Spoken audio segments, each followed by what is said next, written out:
Okay, you ready? Yeah. One, two, three. Hello, everybody, and welcome back to episode 4 of Thirsty Thursday. Yes, a Thirsty Thursday. Today we are covering porn part 2. I am your co-host part 1, Taylor Waits, she, her, hers.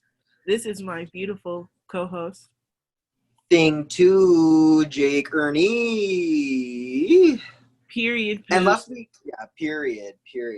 Last week, we really were taking a deep dive into the commercialized side of porn and the image that porn has created for the gay community and the queer community.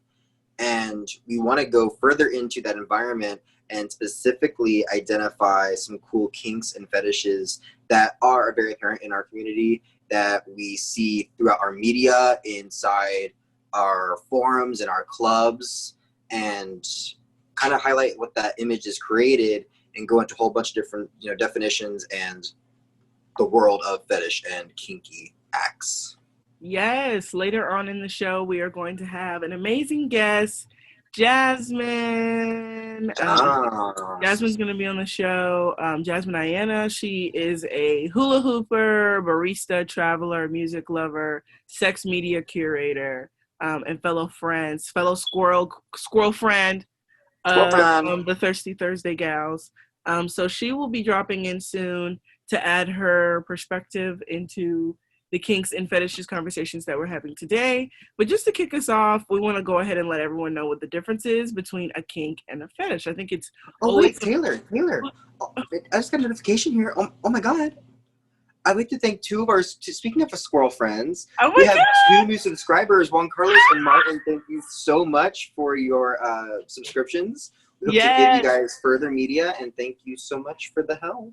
Yes, remember to subscribe to our Patreon. As your only way to get exclusive content. You can get shirts, behind the scenes footage, new releases before other people get to see them. So make sure to subscribe to our Patreon.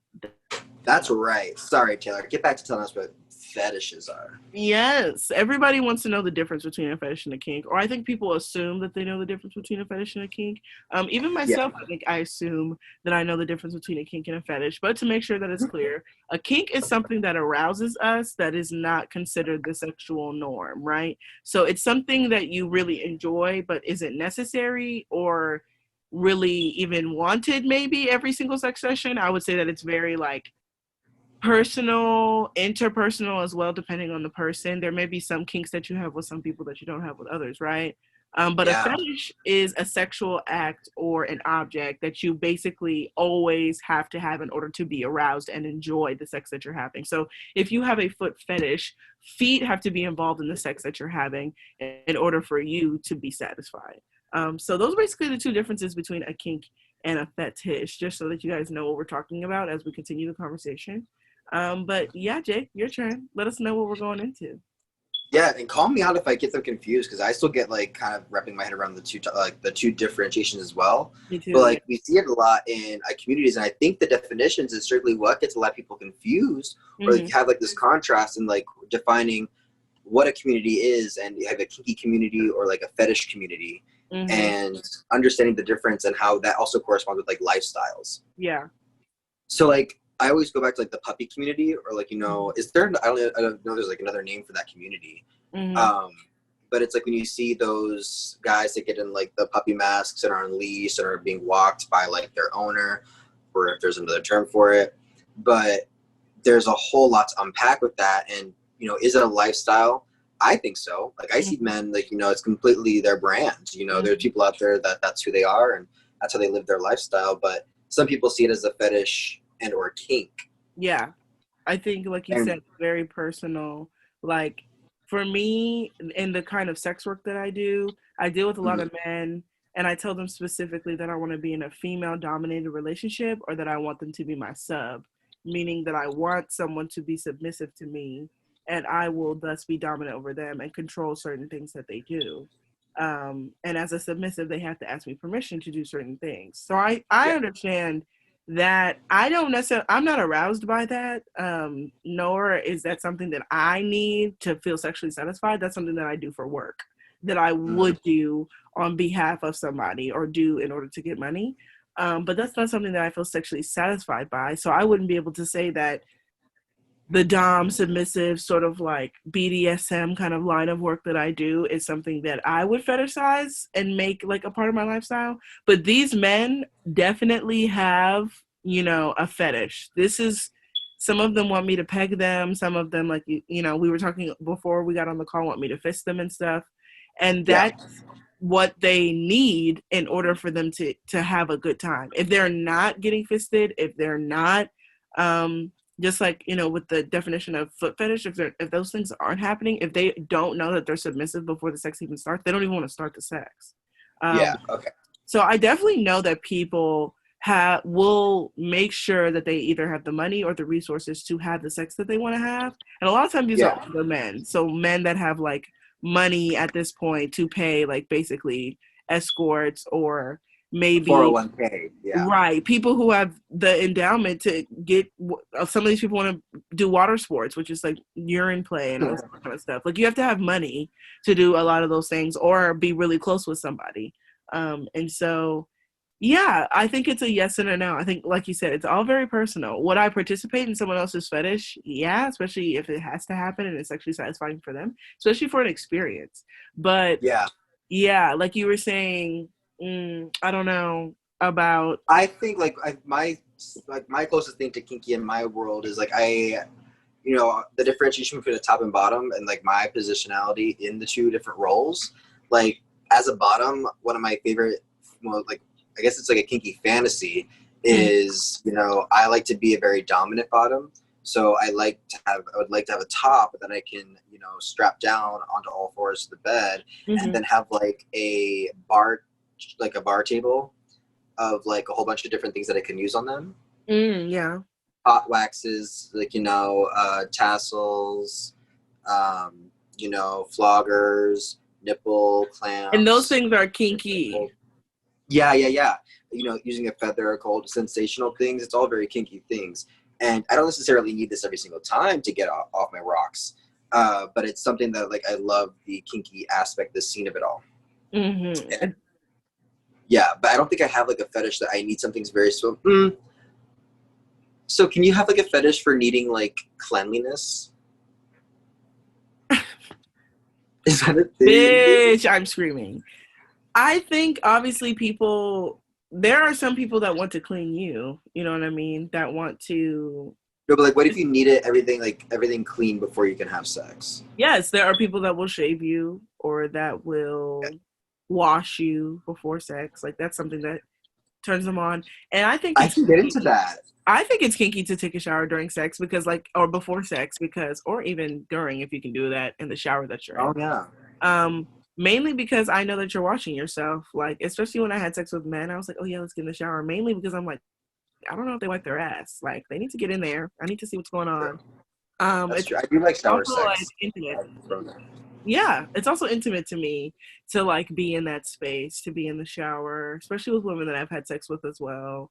And this is, like you said, this is something that rarely happens because it's very, kinkiness is interpersonal, like we just said. Like, I can't do what I can do with some women or with some men or with some people, what works with the other person. You know, everybody is very different. And what's kinky to me with this person may not be the same kinky to me with the other person. And so a lot of the time what I like is intimacy. That's my kink. It's like intimacy or someone who acts like they want to care for me. Or if it could seem like we could be friends or we could be close. And so that is a fantasy of mine, a kink of mine. But like I said, does that mean I usually have sex with people I don't know. So that's not something that I have to have. It's not required, clearly. But it's something that is really kinky that could really help to get my rocks off. My rocks off. Ah! And you see that a lot in like online porn too, because people look for their fantasies and what they actually get, that intimacy that they're looking for in their own sex life, they look for it in their categories. No, literally. Like you were saying. Except I think when I'm online and looking at porn, I definitely get more of a submissive role. I think I look for more dominating kind of porn. So I think there's also a kink in, or understanding like what kind of kinks you only like to explore through the online arena. Yeah, most definitely. I think there's some things that like don't do it for me when I watch them, but definitely if I'm doing them or if they're being done by someone else to me, like of course they're doing it. But like I said, no, keep going. Do you think that like you can have kinks that you can find online, you can watch things online that you would never do in person? Not necessarily never do. Like I said, I don't ever say I won't do something other than something with my ass because I just have really bad bowels and my ass will prolapse. But unless it's, you know, a medical reason like mine, I think remaining open minded really stays with the person that you're with. If the person that you're with makes you feel like open minded enough to experiment and do all the things that you want to do, or the people that you're with, then I think you can go off and do whatever you want to do. But Interesting. Like yeah, I cannot do three ways. I just can't do multiple people in sex. baby, if you had the right two people, you'd be out of there. You'd have that three.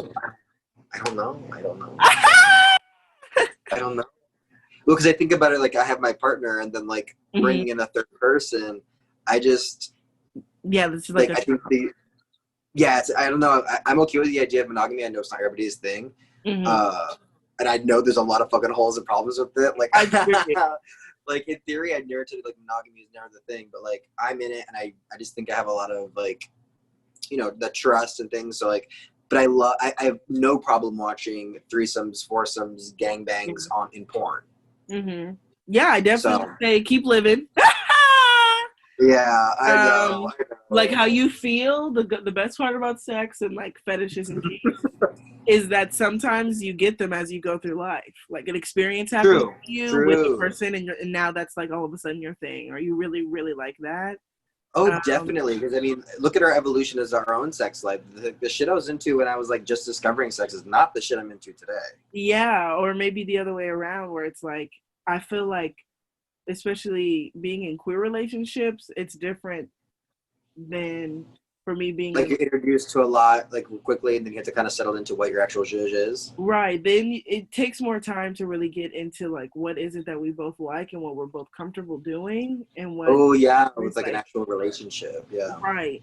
But it's difficult when you're queer, especially when you're doing sex work, because you don't really want to go that far with a lot of people, like into ensuring like I know for me, like a lot of people in the queer community, especially if they're just looking for sex, are outright just gonna say like I'm a femdom, like I want to do this to you, blah blah blah, just to kind of get to the point, because you don't want to have to like take that time to learn what that person wants. Like you just want to have yeah, for sure, or right sex.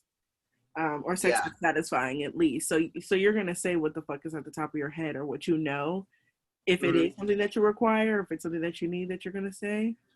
But the other way, or like I said, like learning about them or gaining them as like time goes on, just like you said, is really where I feel like I've learned the most about my own kinks and fetishes or things, because even though I'm a very sexually open person, I am not a try new things with different people kind of person. I definitely stay in my box and do what I think I like, and that's it.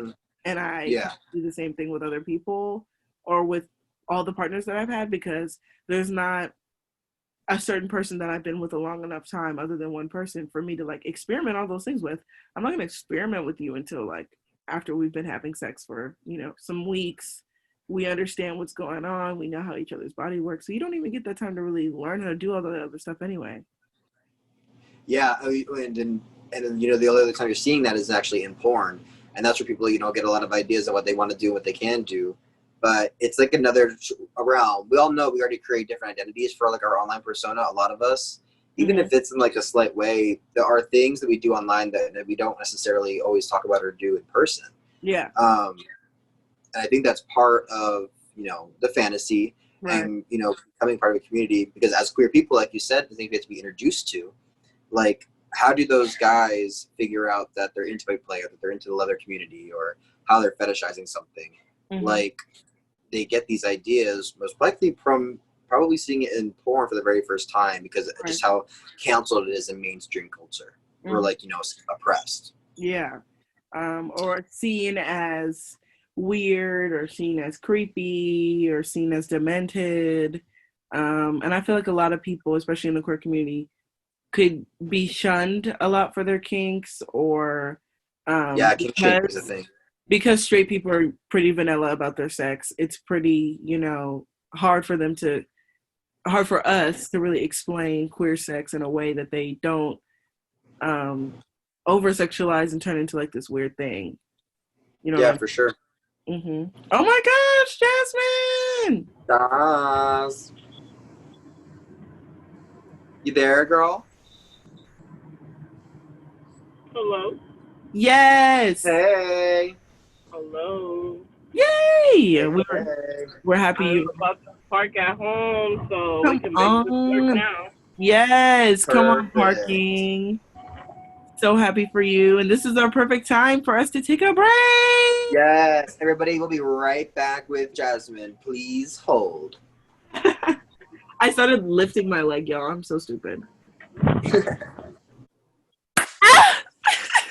Welcome back, everybody. Welcome back to Thursday. Thursday. We have beautiful Jasmine here on the podcast. Hello. Yes, I introduced you a little bit. I gave them a little bit of who you are: a traveler, music lover, sex media curator, barista, amazing woman all around, hula hooper, of course. But is there any socials or anything you want people to know about you? Yes. I have an Instagram, and my OnlyFans are at strawberry_cake. The first E is a 3, strawberry_cake. Yep. I post real cute photos. Period. And I know we talked a little bit about this earlier, but could you tell the audience kind of your relationship with the online sex world, online porn world, that arena? Yeah, so I do log on Chatterbait at times, usually on Wednesdays or Saturdays, just to showcase my body. It's fun also interacting with people, and also I have that OnlyFans, and I love making content for it. It's really fun. I'm really sexual, so. Yeah. Do you have any experience with what's your perspective on fetish and kinky material? I am so for it. I just want to see more of it. I want it to be so normalized. I want people to just stop being little, biatches about it. Like, come on, have some fun. Vanilla sex is not the only way to go, honestly. And personally, for me, I started getting into kimbaku, or at least it's just rope tying, basically. And I got my 2 sets of ropes. I know 2 ties. That's really fun for me. Yeah. Go off. Sorry. That's great. I love the idea of normalizing it, because I think that would bring so much conversation to what sex is in our community, and it would take away the bad image of what kinky creates in the minds of the mainstream culture. And people do see it as problematic, and they take this idea of a lifestyle for many and commercialize it and create this capital based off people just living their life trying to be their full selves. And I think by being able to normalize it and bring it to light, you'll be able to highlight the real community of it all, and being from a social and economics standpoint, the correct people will be able to get their coin off of this material, the people that are authentically representing the community and don't have to listen to the bald white man calling the shots and filming the scenes. You know what I mean? Yeah. The fetish and kink community is very widely white for the most part. It is a very white space. Jasmine, I don't know if you can add insight to that. But with my personal experience, it's just been a lot of we were explaining that a kink is something that you like, but doesn't necessarily need to be in sex every time. And a fetish is something that you most definitely need in sex. And I have done work for men, mostly white men, mostly white men, who make it a point to mention my race or that it's important that I am Black. A lot of them want a stronger, jockier Black woman, someone who's strong, who wants to be dominant, who wants, like I said before, fisting or doing like dominate them and call me your slave and stuff. And I'm down with that if it's degrading a white man. Like, I'm Yeah. down. You want me to piss on you? You want me to put my fist in your ass? Like, I'm not going to do it. I'll get someone else to do it or force you to do it yourself or something. Like, I don't mind doing that, but I can't escape from the fact that that's racist and they're overtly, using my skin color as like a reason as to why they want to have sex with me overtly. Like, it's not like they would have sex with anybody else. It's literally that it has to be me because I'm Black, or it has to be a Black girl or a Black person or a Black person. And then a lot of times people will also fixate on your genitalia, which is really annoying. Yeah. And especially for trans folk, it's just like, leave people alone. Stop assuming. A lot of people assume my genitalia because of my presentation and the way that I dress. And it's really annoying because people just are like, I want this. And I'm like, bitch, calm down. Like, you're going to get what I offer, what I have to give. That's the thing that every time I hear those perspectives of the people talking about how they're fetishized, like that's always the part that makes me cringe the hardest is like the aggression of it all. Yeah. And like what these racist, sexist, transphobic people will do just to like, that's what makes them come. Like that's wild to me. Yeah. It's a lot of deep-seated shit. It is dark shit. And you have to really, especially as a sex worker, like understand that a lot of these people, like, that's why they're going these routes for sex, because they want these, like you said, wildly aggressive things to be done to people. Yeah. Now, I know, having like an online platform and format, like, thankfully it takes a lot of the physical aggression out of, not saying you don't get aggression, not saying like you don't get like these mental, microaggressions or, triggers, but it takes a lot of the physical stuff out of it.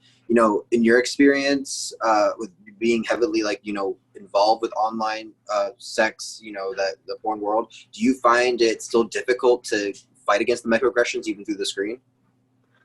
Honestly, yeah. I mean, for me, I'm starting to really get over the whole like fetish for Black women. It's starting to get to a point where I'm just kind of like, I don't want to hear you calling me queen or African goddess or Nubian, blah blah blah. I'm over it just because like I'm not the only person who can do these things for you.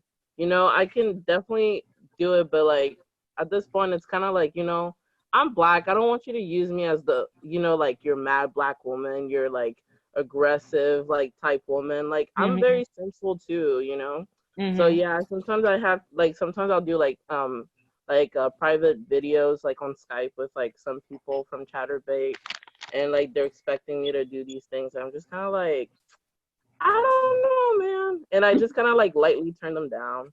I'm just not about it. I'm so for that, but in the contrast, like we were talking about earlier, Taylor, like the way that you can flip that card and like get your coin as the queer community to, basically manipulate these men by using these own fetishes against them. It's like, it's a smart role to get your coin, but it takes so much toll, like mental toll on the performer. Yeah. Do you feel like it, is there like, where's the line, the boundary? Does it really just depend on the person? I think for me, it just goes to like, I mean, like I'm very comfortable with a lot of things. I haven't had anybody like get out of line with me. Like if they started saying things like, I don't know, like saying things like slave or like, just derogatory terms, that's where, I'd just be like, sorry, like you need to get that stuff out of the way. I'm not about it. But other than that, I do agree, like definitely it's useful to, I guess like sometimes it's not easy being the person that I am, being like the BBW, have a deep voice, all that stuff. But I do use it on, like, I will make sure that, like, sometimes I'll tag, like, ebony, big boobs, big tits, because I want a certain audience to come to me, of course, because that audience is going to give me their money. Yeah. So, yeah, there are the pros and cons to it, of course, so, yeah.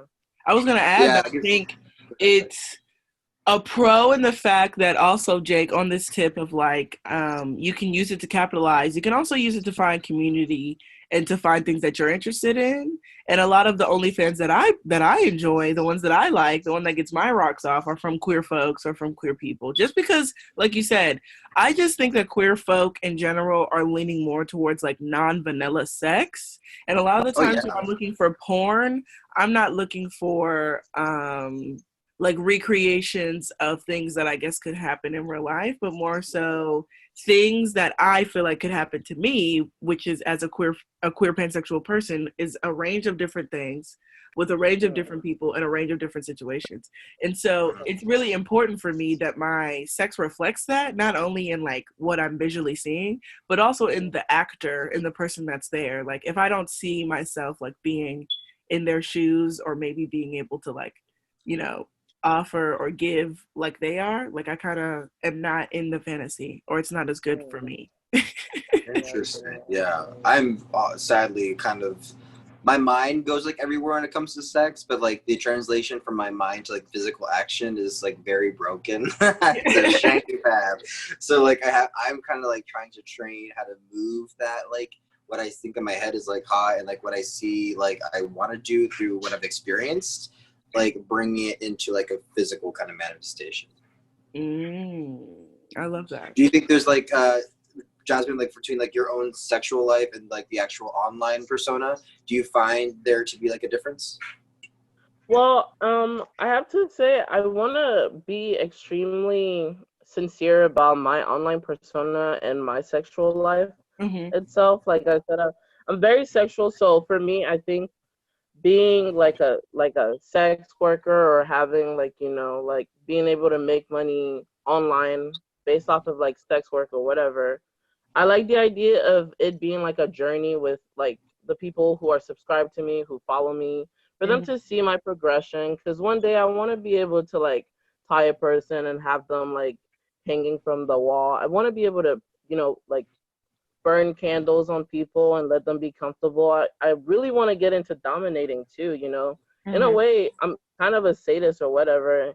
So, I definitely want to carry that from like my personal sex life, which I actually have a partner. We're in an open relationship, Mm-hmm. and he's really into being like dominated. So it's Yeah. perfect because I Mm-hmm. want to grow through that, and so I have him helping me through that, and then I can carry that on to like my platform online too. So Yes, come on now. Oh, that's interesting. Kind of like it's almost like your online diary that other people are like kind of subscribed to, going through your evolution of your sexual life.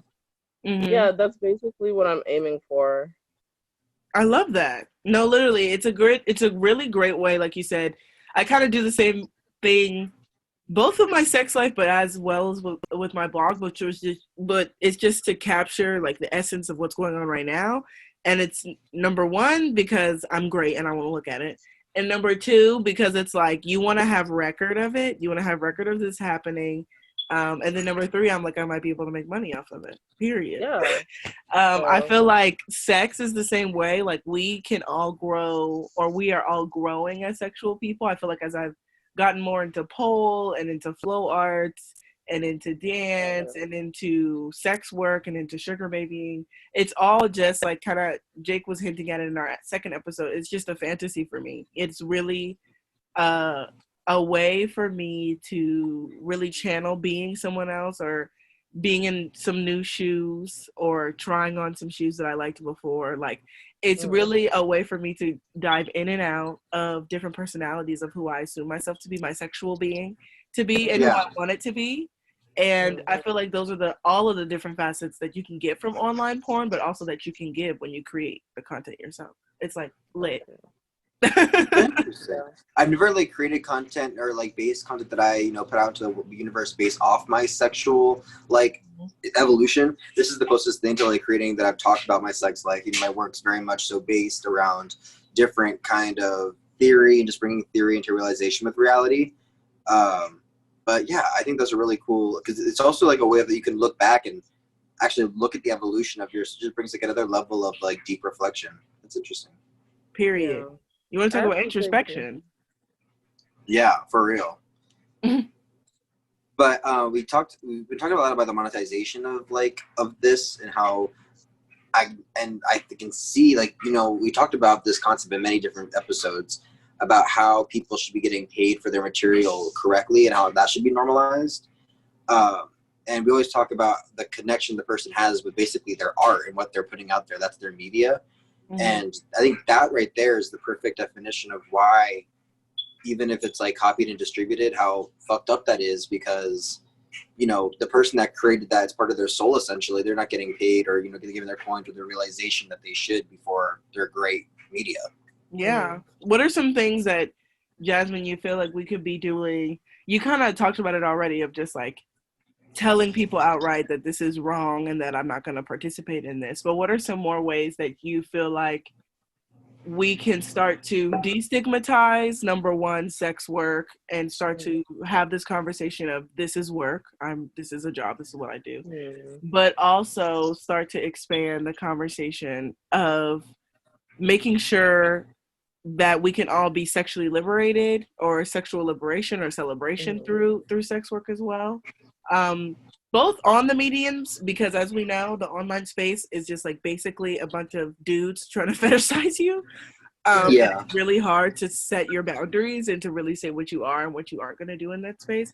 But there are ways to do it. So I'm just wondering, like, what are some things that you've been doing or that you're hoping to do as you continue on this journey, and as you've learned on how to set your boundaries and how to like really make the online sex space yours and safe for you?